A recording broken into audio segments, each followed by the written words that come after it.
Welcome to our channel అండి. అందరూ ఎలా ఉన్నారు? అందరూ బాగుండాలి, అందులో మనము ఉండాలి. ఇవాళ ఏంటి ప్లేట్లో కరివేపాకు చూపిస్తున్నాను అనుకుంటున్నారా? ఏముందండి, ఈ మధ్య అంతా మనకి వానలు బాగా పడ్డాయి కదా. సో మనకైతే కరివేపాకు చెట్టు ఉంది, చెట్టు నిండా ఆకేను. సో కరివేపాకు కోసుకొని ఇట్లా ప్లేట్లో పెట్టుకున్నాను. దేనికోసమో తెలుసా? కరివేపాకు పొడి చేద్దామనండి. కరివేపాకు పొడి చాలా అంటే చాలా మంచిది.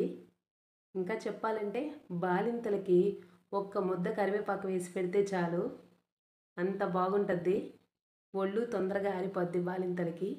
అంతేకాకుండా పిల్లల టిఫిన్కి ఇడ్లీలోకి పొడిగా కూడా పెట్టుకొని తినేయచ్చు. ఇంకా చెప్పాలంటే ఏమీ లేదన్నప్పుడు వేడి వేడి అన్నంలో కొంచెం కరివేపాకు పొడి వేసుకొని కొంచెం నెయ్యి పొట్టు వేసుకొని కలుపుకొని తింటే అబ్బా ఎంత అద్భుతంగా ఉంటుందో మాటల్లో చెప్పలేను. ఇంక ఏమాత్రం ఆలస్యం చేయకుండా కరివేపాకు పొడి ఎలా తయారు చేస్తామో ఒకసారి చూసేద్దాము, వచ్చేసేయండి. ముందుగా కరివేపాకుని మొత్తం నీట్గా శుభ్రంగా కడిగి ఒక ప్లేట్లో పెట్టుకోవాలి. తర్వాత కరివేపాకునంతా విడదీసి ఒక ప్లేట్లో వేసుకోవాలి. ఇలాగా నేను చూపించిన విధంగా ప్లేట్లో ఆరబెట్టాలండి.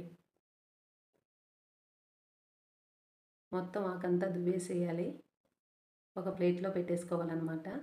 కొంచెం కూడా నెమ్ము లేకుండా ఒక ప్లేట్లో ఆరబెట్టుకోవాలి. అది కూడా ఒక పెద్ద ప్లేట్లో కరివేపాకునంతా బాగా విడదీసేసి ప్లేట్లో పెట్టేసేసుకొని ఆరబెట్టేసుకోవాలా. ఒక 10-15 నిమిషాల కల్లా ఆరిపోతుంది. నిమ్ము అస్సలు ఉండకూడదు.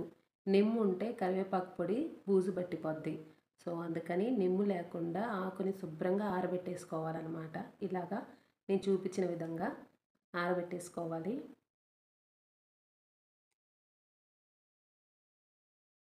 ఆకుని మొత్తం ఇట్లాగా నీట్గా ఆరబెట్టేసుకోవాలన్నమాట.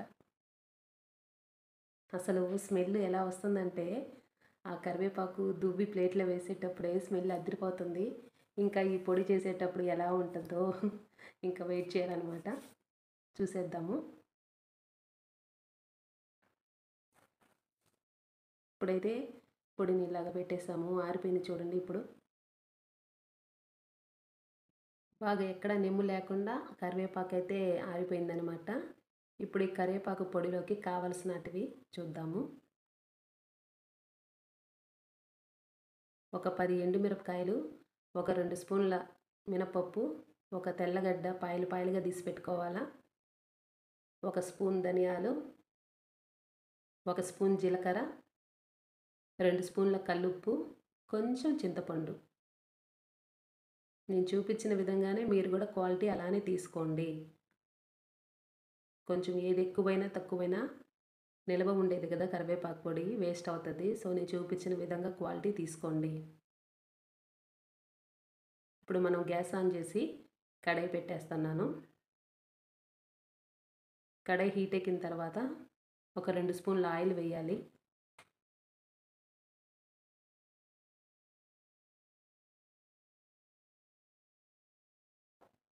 ఆయిల్ హీట్ ఎక్కిన తర్వాత ముందుగా ఎండుమిరపకాయల్ని మధ్యలోకి సగంగా చించుకొని వేసేయాలి.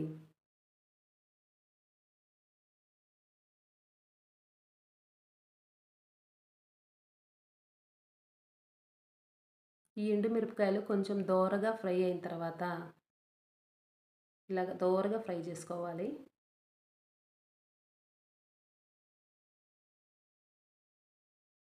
ఇప్పుడు దోరగా ఫ్రై అయిపోయినాయి కదా. ఇప్పుడు 2 స్పూన్ల మినపప్పు, జీలకర్ర, ధనియాలు వేసేసి బాగా ఫ్రై చేసుకోవాలి.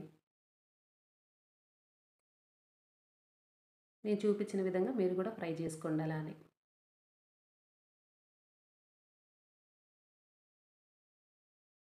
బాగా ఫ్రై అయిపోయింది కదా. ఇప్పుడు మనం ఒక బౌల్లో తీసి పెట్టేసుకుందాం. సో చింతపండు, తెల్లగడ్డలు అనేది మనం దీంట్లో అప్పుడు యాడ్ చేసుకుంటామండి. వాటికి సపరేట్గా దీంట్లో వేయబడలేదు. ఇప్పుడు ఈ బౌల్లోనే వేసేసి పెట్టేస్తాను. ఇదే కడాయిలో ఒక 2 స్పూన్ల ఆయిల్ వేసుకోవాలి. ఆయిల్ హీట్ ఎక్కిన తర్వాత మనం ఆరబెట్టేసుకున్న కరివేపాకు కూడా వేసేసేయాలి. బాగా ఫ్రై చేయాలన్నమాట. ఈ కరివేపాకు ఫ్రై చేసేటప్పుడు అండి అసలు స్మెల్ అదిరిపోతుంది. కిచెన్ అంతా కరివేపాకు స్మెల్లే.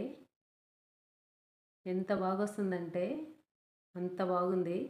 స్మెల్లే ఇలా ఉంటే ఇంకా కరివేపాకు పొడి ఎలా ఉంటుందా అనుకున్నాను నేను. సో, ఈ కరివేపాకు చూడండి ఆకుగా ఉంది గదా! ఇలా కాకుండా కరివేపాకు పొడి పొడిగా ఉంటది. అంటే మనకి ఎండిపోయినట్టుగా ఉంటది గదా! అప్పుడు వరకు మనం బాగా ఫ్రై చేసుకోవాలి. సేమ్ యాజ్ ఇట్ ఈజ్ నేను ఎలా చూపిస్తున్నానో అలానే చేసుకోండి.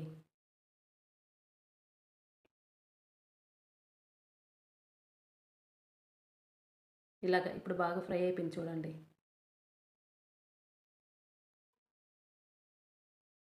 ఇప్పుడు బాగా ఫ్రై అయిపోయింది. ఇప్పుడు కరివేపాకును గూడా మనం చల్లారబెట్టుకోవాలి కాబట్టి ఒక ప్లేట్‌లో తీసి పక్కన పెట్టేసుకోవాలి.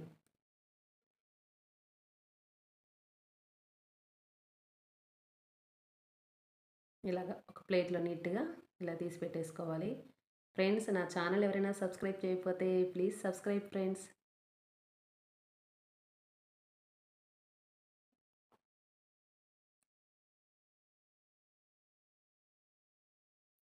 ఇప్పుడు ఈ ఆకు చల్లారేలోపు మనము ముందుగా ఫ్రై చేసి పెట్టుకున్నాం గదా! ఎండుమిరపకాయలు, ధనియాలు, జీలకర్ర, కల్లుప్పు, చింతపండు, తెల్లగడ్డ అవన్నీ గూడా ఏసి మనము మిక్సీ పట్టేసుకుందాము.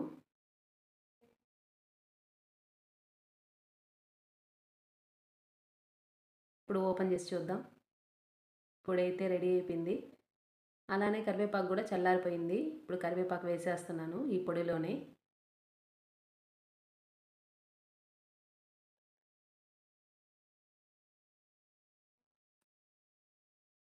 ఇప్పుడు ఇది గూడా మిక్సీ పట్టేసాను చూడండి. ఇప్పుడు బాగా కలపాలనమాట కొంచెం. అసలు స్మెల్ అదిరిపోతుందండి. ఓపెన్ చేస్తే ఎంత బావుందో తెలుసా కరివేపాకు. మాటలు రావట్లేదసలు. ఇప్పుడు లాస్ట్ ఫైనల్‌గా తెల్లపాయలు వేసేస్తున్నాననమాట. తెల్లపాయలేసిన తర్వాత ఒక్క తిప్పు తిప్పితే చాలండి మిక్సీ. ఎక్కువ మెదగాల్సిన అవసరం లేదు. చూడండి కరివేపాకు పొడి రెడీ అయిపోయింది. ఇప్పుడు తీసేస్తున్నాననమాట నేను. ఇప్పుడు మనం ఒక గిన్నెలో తీసి పెట్టుకుందాం ఈ పొడిని. ఎందుకు గిన్నెలో తీసి పెడుతున్నామంటే ఈ పొడి చల్లారిన తర్వాత మనము ప్లాస్టిక్ డబ్బాలో పెట్టుకుందాము. ఈ పొడి చల్లారాలి కాబట్టి ఒక గిన్నెలో తీసి పెట్టాను. ఇలాగా. చూడండి చూస్తుంటే నోరు ఊరిపోతుంది కదా! కరివేపాకు పొడి మనం అన్నిట్లోనూ తినొచ్చండి. ఇడ్లీలో పెట్టుకొని తినొచ్చు, వేడన్నంలో పెట్టుకొని తినొచ్చు, సంగట్లో వేసుకొని తినొచ్చు. చాలా అంటే చాలా మంచిదండి హెల్త్‌కి. ఇప్పుడైతే కొంచెం అయితే మిక్సీ జార్‌లో పొడి ఉంది అది రాలేదు. ఎందుకు వేస్ట్ చేయడం అని వేడి అన్నం దాంట్లో వేసేసి కలిపేసాననమాట. ఇలాగా కలిపేటప్పుడు అసలు నోరు ఊరిపోతుంది. అన్నం కాలుతున్నా గూడా కొంచెం అయితే తీసుకొనైతే తిన్నాను నేను. అసలు భలే కలిపోతుంది రైస్ అయితే. చాలా అంటే చాలా బాగుంది. ఈ లోపల ఇంకొక ముద్ద ఇంట్లో వాళ్ళు గూడా వచ్చారు. నాకు ఒక ముద్ద పెట్టు. చాలా బాగుంది చూద్దాము మరి ఎట్టుందోనని. సో, వాళ్ళకి గూడా ఒక ముద్ద పెట్టాను. తిన్నారు. చాలా బాగుందని జెప్పారు. ఇప్పుడైతే ఈ కరివేపాకు పొడిని ఒక ప్లాస్టిక్ డబ్బాలో తీసి పెట్టేసాను నిల్వుంటదని. ఇప్పుడు సంగటి చేస్తున్నాం అనమాట. యాక్చువల్లీ సంగటి నాకు చేత రాదు. అందుకని మా మదర్ చేశారు.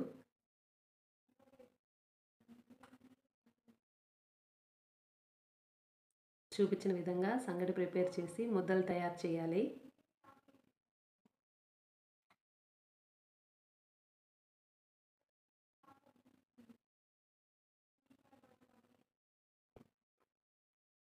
ఇలాగ సంగటి ముద్దలు తయారు చేసుకొని ఒక పెద్ద బౌల్‌లో వేసుకోవాలన్నమాట. ఇంతకీ ఎన్ని ముద్దలు చేశారో చూద్దాం. 1, 2, 3, 4, 5. వావ్! బాగున్నాయి కదా సంగటి ముద్దలు. ఇప్పుడు ఒక ప్లేట్‌లో ఒక సంగటి ముద్ద వేసుకున్నాను. వేడి వేడి సంగటి ముద్దలో వేడి వేడి కరకబెట్టిన నెయ్యి వేస్తున్నానన్నమాట. చూడండి. నెయ్యి. ఇప్పుడు మనకెంతో ఇష్టమైన కరివేపాకు పొడి అనమాట. ఒక స్పూను. అలాగ నేతిలో వేసే లోపల ఇలా కరిగిపోయిందండి పొడి. ఇప్పుడు నంచుకునేదానికి మునక్కాయ తాలింపు అనమాట. ఇంకేమాత్రం ఆలస్యం చేయకుండా టేస్ట్ చేసేద్దాము. నాకైతే నోరు ఊరిపోతుంది.